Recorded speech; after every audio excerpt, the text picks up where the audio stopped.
Hello Gamers World, is the Miniature Rules, and welcome back to my journey to play every NES game. Last time, we played a port of an old PC game. This time, we're playing a port of an old arcade game, Galaxian.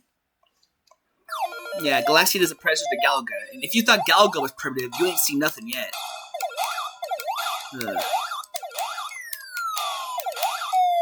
I mean, this game was made like around the same time as original Pac-Man, I believe. It was part of what they consider the golden age of the arcade, which I would dispute if that's the golden age of the arcade. In my opinion, the golden age of the arcade is the early 90s. That might just be the type of games I really like that are from the arcade. From the early 90s. I really like early 90s arcade games a lot. Like beat-em-ups, early 90s beat-em-ups, and early 90s fighting games. Those are the freaking bee's knees. I don't know what to say. What are the kids saying these days? I don't know. I'm talking the Skibbity Toilet or whatever, I don't know. But I have a Skibbity Toilet anyways. I just see people talking about that and how apparently, like, little kids are saying, that's literally what the kids are saying now. Skibbity Toilet, and no adult under the age of, like, 9 knows what it means. Knows what Skibbity Toilet means. It's just something they say. I don't know, that's what I've heard, I don't know. Regardless.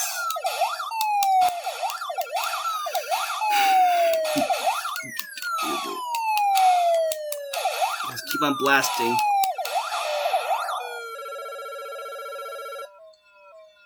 Ugh, good lord. I remember one time I was like, I'm sorry I'm not talking about the game, but I can't always talk about the game. I remember one time I was talking about, like, the future with a friend, and we were talking about, like, what sci-fi is the most likely to be, like, our own future. Which timeline, yeah, which like, sci-fi movie is likely to be our own future, and I immediately said, without a single moment of hesitation, Idiocracy. And she, like, she didn't want to say yeah, but she agreed with me, and she didn't like the fact that I was probably right. The closest thing to our actual future is Idiocracy. They're already right there. Like, we're only a few years away from President Camacho. President Camacho. They already had a President Donald Trump that can't get much worse than that. Good lord. Anyways, I'm not gonna talk about politics anymore. Let's get back to this. Zap him. Boop, boop, boop. Not really much to say about this game. I guess I'll just say whatever comes to mind if I think it's okay to say. So, yeah, people have been talking about the Switch 2 a lot. People have been talking about the Switch 2 a lot. Like, we still, like, we don't know anything about this new system. Nintendo was so secretive of it. That they won't let, that they even have people do, like accessory manufacturers have to do a blind, like, can't have felt the system or aren't allowed to see it. That's how, like, Charlie Day straight up said Nintendo is incredibly crazily secretive about a lot of their things. I'm absolutely sure no one leaks them. They're usually insanely secretive about these sort of things. Like, when the Mario movie was in production, they wanted to keep information about it to a download to the point where they didn't even tell, like, the actors the plot of the movie and just have them record the lines multiple times. They picked the one they think in a different way each time and then picked the one they thought best fit the script. Like, that's Charlie Day said that. They straight up said that that's what they did. And who can we trust but one of the people that was actually there? That actually was the voice actor for that movie. I don't think Charlie Day would lie about something like that. He wasn't just saying it as a joke. I think he was actually telling the truth. I don't know. I know Charlie Day. Like, I find it really hard to separate Charlie Day from Charlie Kelly. I'm sorry. I find it really difficult to separate Charlie Day from Charlie Kelly. I keep thinking of the actual Charlie Day as if he has, like, a personality like Charlie Kelly.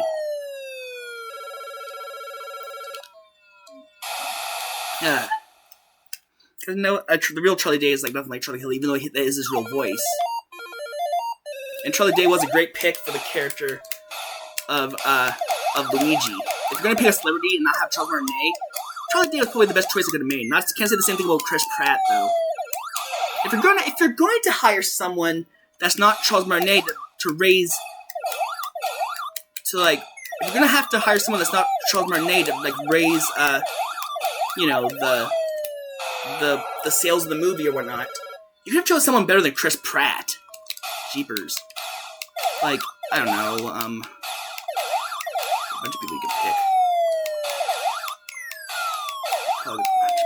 But I can't think of any off the top of my head. Italian. Just pick an actual Italian, for crying out loud. I mean,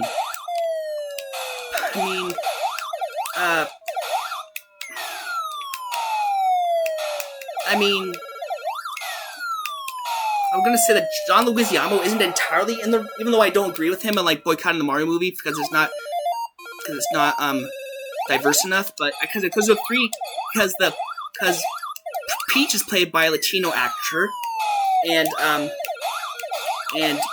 Toad is played by a black actor, but those are the only real two roles in the movie that are played by like non-white actors, I believe.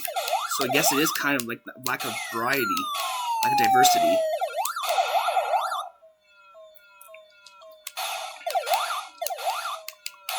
I know there's also like some actual voice actors in the Mario movie that play the minor roles.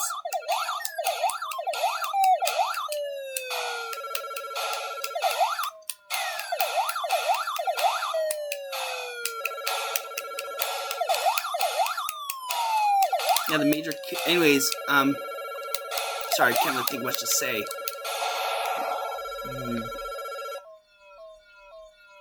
Like, if you're gonna have if you're gonna have like a Hollywood actor voice Mario, I don't know.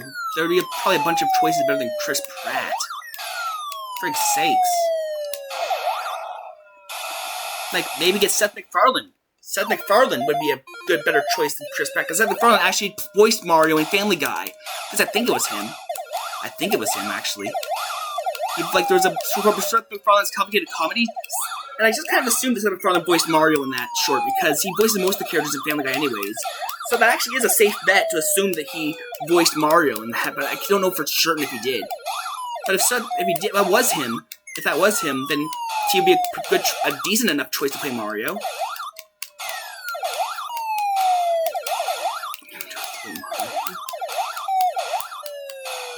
Why Chris Pratt? I don't know. He's a popular at the time. Like, if you're gonna Hollywood, like a big name celebrity, like Seth MacFarlane would probably be the best, in my opinion, a good choice for Mario. If you're not gonna go with Charles Martinet.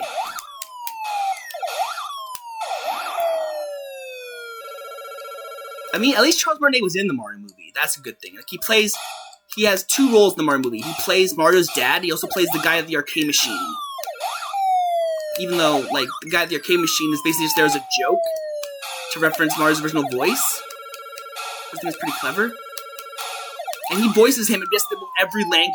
Like, the guy at the arcade machine is voiced by Charles Martinet in like 12 languages. He's voiced by Charles Martinet in like 12 languages.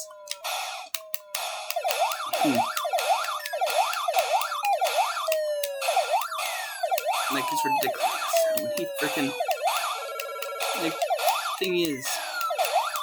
The funny thing is, even though Charles Martinet is actually fluent in many languages, Italian is not one of them. Which is rather ironic.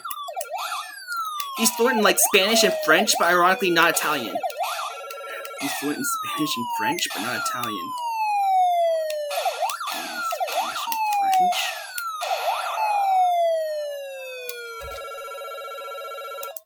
Just a second. Gonna test something. Alright, I'm playing for 9 minutes. Jeepers. I think I got most of the entertainment value of Canada with Galaxian, honestly. It doesn't change much at all.